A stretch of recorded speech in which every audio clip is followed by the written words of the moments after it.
ওমা, কি রান্না করছো? কি রান্না করছি বলো তো? মটন? হ্যাঁ। ও, আমার খুব ভালো লাগে খেতে এটা। বাবা কখন আনলো? বাবা সকালবেলা বাড়ি। আর এটা কি হচ্ছে এখানে? ওটা মাছ। আমরা তো আর মাংস খাই না। পমফ্রেট মাছ? হ্যাঁ, ওই জন্য ও। মাছ এনেছে বাবা।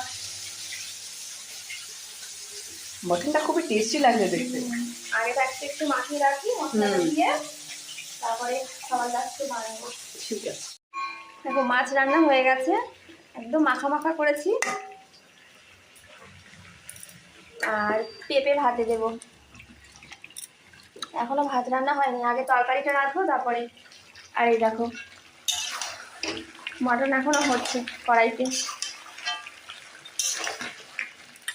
মটনের সাথে আমি এই দেখো আলু আর পাতলা পাতলা করে পেঁপে কেটে নিয়েছি।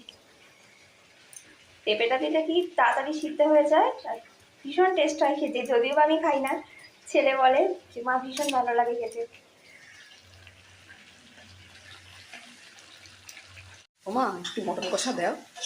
মটন কষা এখনো তো হয়নি বাবা, এটা শক্ত, একটু দেরি হবে।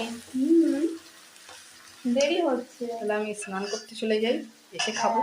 স্নান করে এসো, তারপরে খাবো। ঠিক আছে। ওমা, আবার প্রেসারে দিচ্ছ? হ্যাঁ, প্রেসারে দিয়ে 2টো সিটি মারলেই মাংসটা সফট হয়ে যাবে, নাহলে তো শক্ত শক্ত খেতে পারবে না, সমস্যা হয়ে যাবে। ও, প্রেসারে দিলে মাংস সফট হয়ে যায়? প্রেসারে 2টো কি 3টে সিটি মারলেই একদম সফট মাংস।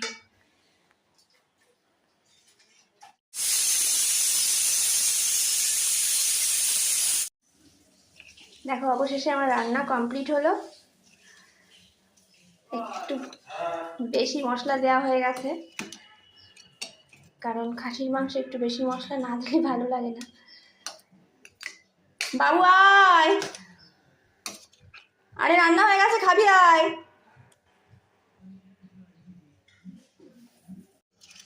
তো দেখো রান্না করতে করতে আমার অনেক বেলা হয়ে গেছে আজকে।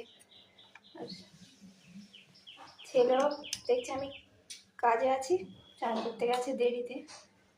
ভাতটা বেড়ে রেখে যাই,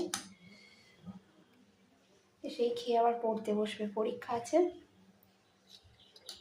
ঝোল খেতে বড্ড বেশি ভালোবাসে।